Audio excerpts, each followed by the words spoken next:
English is now the #1 most spoken language on a global level and the official language of the United States. But did you know that there are over 200 other languages that are spoken here in the United States that are native to this country as well? American languages that exist practically nowhere else in the world. Others are dialects of a more known language like French or Spanish. The 1848 border of Mexico no longer exists, but much of the Southwest is of Mexican origin, and there are still isolated pockets of Spanish language left in the Southwest. When I moved to the state of Florida in the year 2000, the Welcome to Florida sign also said Bienvenidos a la Florida in Spanish. Likewise, the Welcome to Louisiana signs were also in French. Today, many states like Louisiana, Vermont, Florida, and Maine that had welcomed visitors to their states with their native languages have been completely erased. Out west and in the central part of the country, countless native nations still exist, and they practice their native languages. Over 350,000 Amish people exist in the United States, and they practice what's known as Pennsylvania Dutch. It's a dialect of the German language. Many Amish also speak a purer version of the German language when engaging in religious practices. In many parts of Texas, the German language is still spoken as well.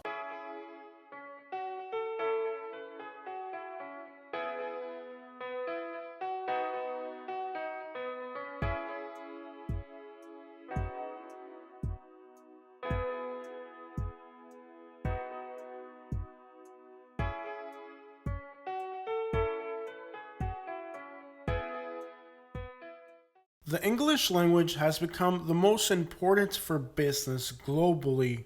Naturalized citizens are encouraged to acclimate to the American language and culture when they become a US citizen. However, many of these languages that are spoken vastly throughout the United States have been here for centuries, and thus acclimation to American culture may be acclimating to a language other than the English language. Welcome to Cherokee Nation in Oklahoma, the natives of North America. The first massive deportation to take place in the United States happened ironically to the native people, who were displaced from the east coast of the United States by a wave of immigrants from Europe. In 1492, representing the Spanish flag, Christopher Columbus discovered North America to the European world. Just 3 years later, the invention of the press made the Bible available in over 12 languages throughout Europe. As the Bible became available in the language of the common men, this was the start of a movement that would stir religious persecution in Europe, bringing thousands of the people of Europe to the shores of the United States seeking religious freedom. Without a doubt, the expression of religion and of speaking the languages in which they worshipped were a crucial and fundamental principle of the foundation of the United States by its founding fathers. And the notion that the government couldn't establish a law that forbid them from doing these things. At the start of the European colonization in North America, there were 300 Native American languages spoken in what is now the United States. Considering that they themselves were the target of persecution, it's very likely that the early settlers would have also wanted religious freedom for the natives. Religious tolerance and tolerance of languages that these native people would have spoken, and all the collective languages that all these Europeans brought with them, would suggest that the early Americans would have wanted tolerance and acceptance of everyone's religion and their language. It's clear that when they spoke about religious freedom and freedom of speech, it most likely meant that you could say whatever the crap you wanted in whatever language you wanted. However, today, only about 150 native languages are still spoken in the United States. Welcome to Pennsylvania, also known as Amish country. As the Pilgrims and others arrived to the eastern shores of North America, communities and colonies were founded along the East Coast. Pennsylvania Dutch is a variation of the German language that is spoken by the Amish communities to this day. In worship and religion, many Amish speak a purer version of the German language as well. For business and interactions with the outside world, most people who are Amish speak English fluently. This is Hillsborough, West Virginia, one of the areas where there are new establishments of Amish community. Throughout rural America, Amish communities are actually growing in population, and with them comes the Pennsylvania Dutch language, could be spoken by as many as 350,000 people that they speak at home first before the English language. And this is just one of the many growing Amish populations throughout the United States. Over the last few years, the Amish population has also grown tremendously in Sarasota, Florida. It's believed that there are now 5,000 or more Amish people living in this metropolitan area at peak season during the winter.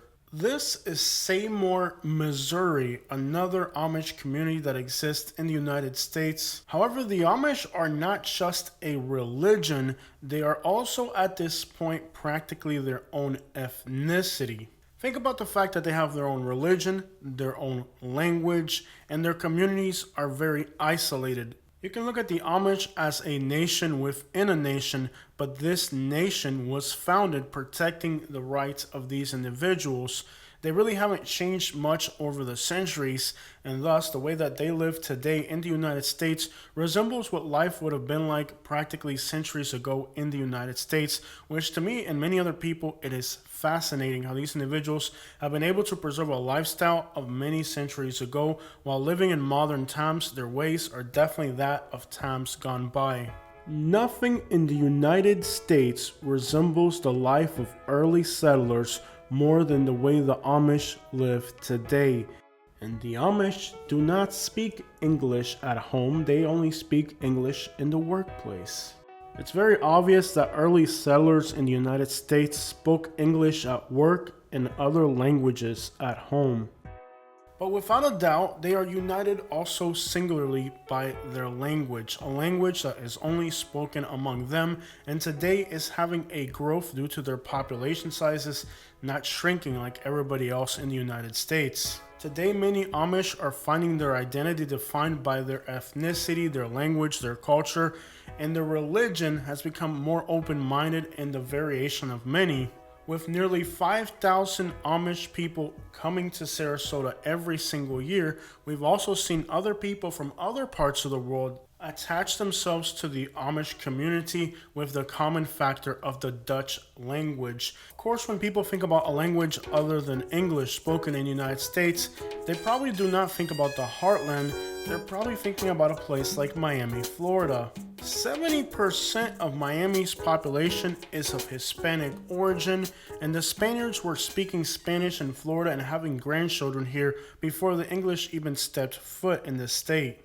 Many people would like to associate the Spanish language in Florida with new immigrants and arrivals, but it would be ignorant to forget that the state of Florida was named Florida not by the English but by the Spaniards. Many Americans complain that the Spanish language being spoken in Miami over the English language is an offensive act against the American people. However, one would be, again, ignorant to forget the reality that the Spanish language has been spoken in Florida far longer than the English.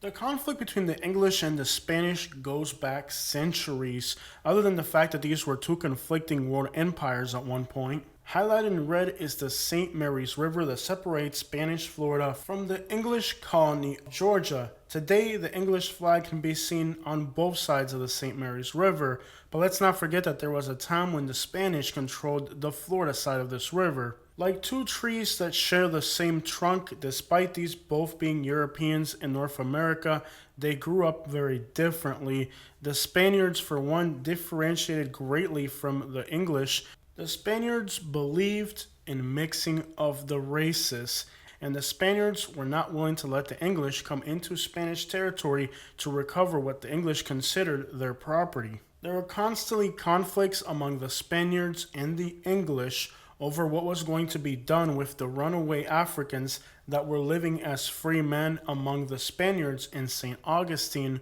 This led to eventually a treaty in which the Spaniards left to the island of Cuba in 7 boats. Among them were the runaway slaves that stayed with the Spanish instead of returning back to the English as slaves. The Spanish also tried to bring those European religions that the Pilgrims were trying to flee from into the North American continent, basically forcing the natives to convert to those religions, but that'll have to be another topic for another video. I guess we could all agree with the Spaniards in that the Africans should have been freed, but their practices of forcing other people to become their religion at the threat of death is definitely just as horrible as the notion of slavery. While the English wanted to entrap the body, the Spaniards wanted to entrap the mind. So we can't forget that the differences between the Spaniards and the English went beyond just the language barriers. And that's not to say that the Spaniards didn't enslave people themselves, because they did, but it wasn't seen as a social class condition. It was seen more of a tactic of war. It's clear to see that over the centuries, the wedge driven between the English and the Spanish is a lot deeper than just simply a language or religious barrier. It was the condition of freedom of the body and freedom of the mind, an ideological battle that ensued for centuries, based not so much around the languages they spoke, but in the way that these individuals viewed the world and how they viewed other people. So despite the fact that the Spanish language was originally spoken in Florida before English, as we can see from this brief history lessons, the conflicts between the English and the Spanish have always existed, and they persist to this day. But it doesn't change the fact that the Spanish language precedes the English in Florida by nearly 75 years. Yet even after Florida was ceded to the English, many of the southern and more remote regions of Florida were never really incorporated ethnically by the Europeans of English descent, but they remained Spanish descent for hundreds of years. Take, for example, Estero Bay outside of Fort Myers, Florida. This area was originally the capital of the Native American Empire of the Calusas. Despite the fact that this area became under English control, the Spaniards never really left this area. In the heart of Estero Bay is Mound Key. It's kind of an island mountain in the middle of the bay. Here, the Spaniards had settlements through the 1700s, 1800s, and right up until the 1900s. So despite the fact that this area had always been on a map belonging to the European Empire of the English, it really, well, in all practical purposes, remained Spanish. The buildings that we see to the right of us are in Estero, Florida. In Estero, Florida, the first oldest home belonged to the Fernandez family, descendants of those first Spaniards. The buildings directly ahead of us are in Fort Myers, Florida.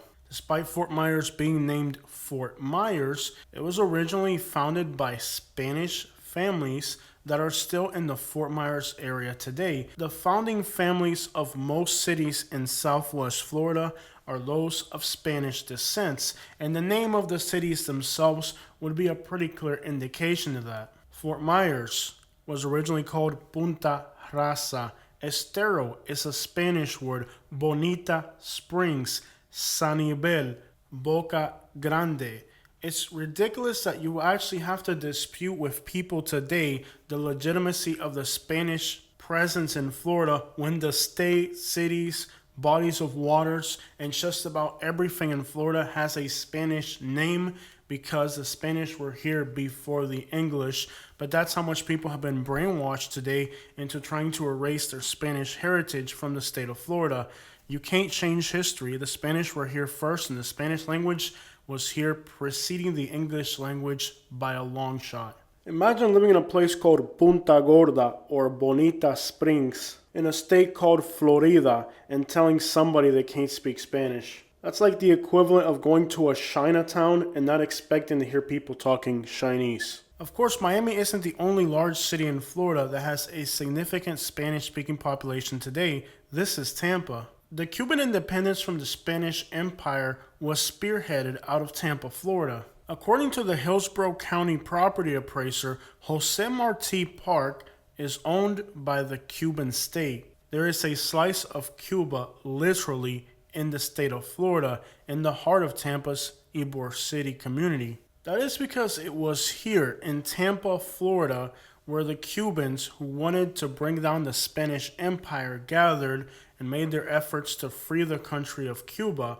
Jose Marti is considered the founding father of the Cuban independence, and he lived in Tampa while him and other Cubans plotted the demise of the Spanish Empire away from Cuba. Not only does Jose Marti Park belong to the Cuban state, but it was donated by a prominent Afro-Cuban woman in the late 1800s. And it's this willingness to mix with other races, a habit of the Spaniards, that has been really a problem for United States American English-speaking community to accept the Spanish community, because this has been a dividing factor among these communities for centuries now. Heading back to the West Coast, New Mexico. So the word Mexico means to mix. The Spaniards mixed with the natives to create one single country, mezcla, to mix. When the Spanish noticed that the differences between the indigenous of Latin America, the natives, and the Spaniards could cause a division and a weakening among their people, they made it a decree that everybody who was Spanish had to marry somebody that was native. Now, the boundaries of Old Mexico do not exist anymore, but the ethnicity and the ethnic composition of the people in the southwestern part of the United States remains of Mexican mixed ancestry. Now, among the remnants of this ancestry exists something kind of interesting. You have an isolated Spanish language that is spoken in New Mexico known as New Mexican Spanish. It's an isolated Spanish community linguistically. Thus, you have a Spanish language that exists nowhere else but in the United States. Anyone who's visited New Mexico understands that it isn't just the name of the state or the language that's spoken there, it's also the food, the architecture, the culture, and even the ethnicity of the people here. This is New Orleans, Louisiana during Mardi Gras. The festivities, the food, and even the language of Louisiana, known as a French Creole or Cajun French. Just like many other people throughout the United States, these people have their own food, their own language, and their own ethnicity as well, making them somewhat of a micronation within the United States as well. This is the border between the United States and Canada, and while the French language is only officially recognized on the Canadian side, languages don't understand these boundaries, and there are French speakers on both sides. Here in northern Maine, 18% or more of the population still speaks French. Aroostook County, Maine alone has over 16,000 people who are French. Franco-Americans make up nearly 350,000 people in the state of Maine alone. We're in Quebec City. The official language here is French. I feel like Quebec City is one of the most underrated places to travel in all of North America.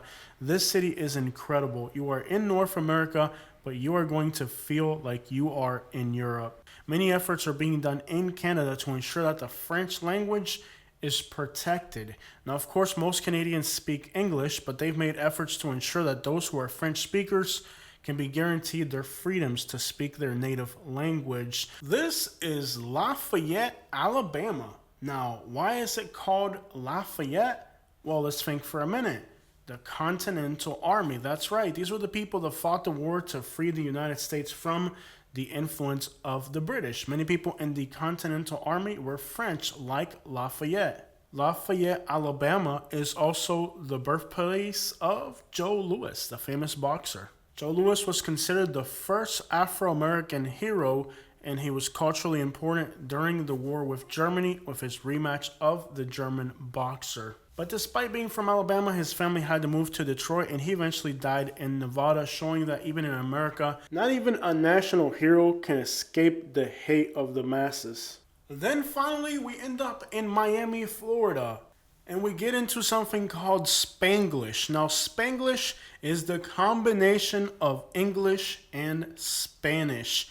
This is a dialect that combines Spanish and English into one single language. It isn't quite Spanish, it isn't quite English. Usually the English influences the new language, and that new language or dialect is heavily influenced by English. But that's not the case of Spanglish. Spanglish is a fusion of languages, and you'll be surprised to know that people that speak Spanglish or the Spanglish dialect are not exactly original Spanish speakers. They are English speakers who speak English in a Miami dialect, Spanglish. And thus, you may be surprised to meet somebody from Miami who speaks in a Spanglish dialect or accent, yet they don't really have the Spanish language. So they're not native Spanish speakers. It's kind of a combination of English and Spanish.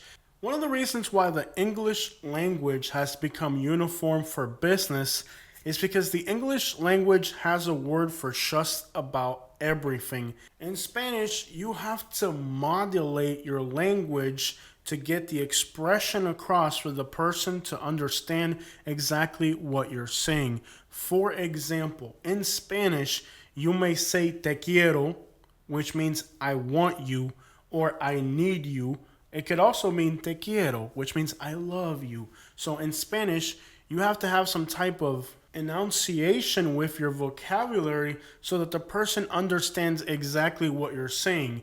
Where it can mean I love you could also mean like I need you here right now. For example, if your Spanish wife were to say te quiero, the enunciation of how it would said would denote like you better or I need you or you better not. Thus, when you're writing the Spanish language, a lot can be misconstrued. Languages like Spanish are good for practicality and speaking and expressing yourself very well, but they're not very good for like a format that's written where you have to kind of decipher the context before you understand the translation or the meaning behind the words. So because the English language is so precise, it lends itself better for business because it's less likely to lead to a misunderstanding. Now, what happens when you're fluently speaking both languages is that you realize that if you're trying to express something, you're better off expressing that in Spanish. But if you're trying to explain something, you're better off explaining it in English. And this has led to the situation now where in Florida, we have many English expressions that are said or pronounced as if they were Spanish. For example, bro is one of those things that now English speakers in Florida say.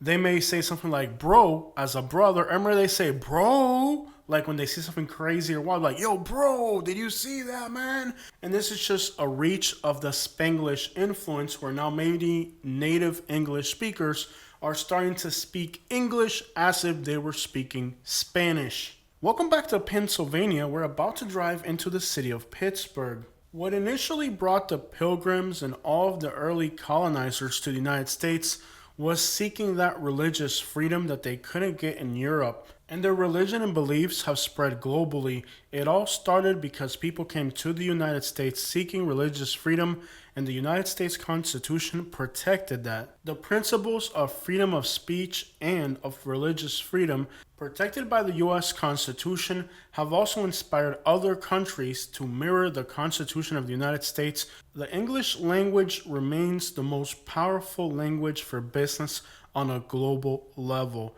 People in India, China, and other parts of the world learn the English language so that they can be successful in business on a global level. The English language has now surpassed Mandarin Chinese as the #1 language spoken in the entire world. So without a doubt, speaking English, the #1 language spoken globally, is a huge advantage. However, despite the fact that the English language defines and unifies the United States, languages like Spanish, German, Dutch, French are also part of the fabric of this nation. Other countries have made better strives to unify their people than the United States. The United States has just tried to force everybody else to learn English, and it's been a great advantage to those who do learn the English language. After all, English is the language of business and of prosperity, not just in the United States, but also now on a global level.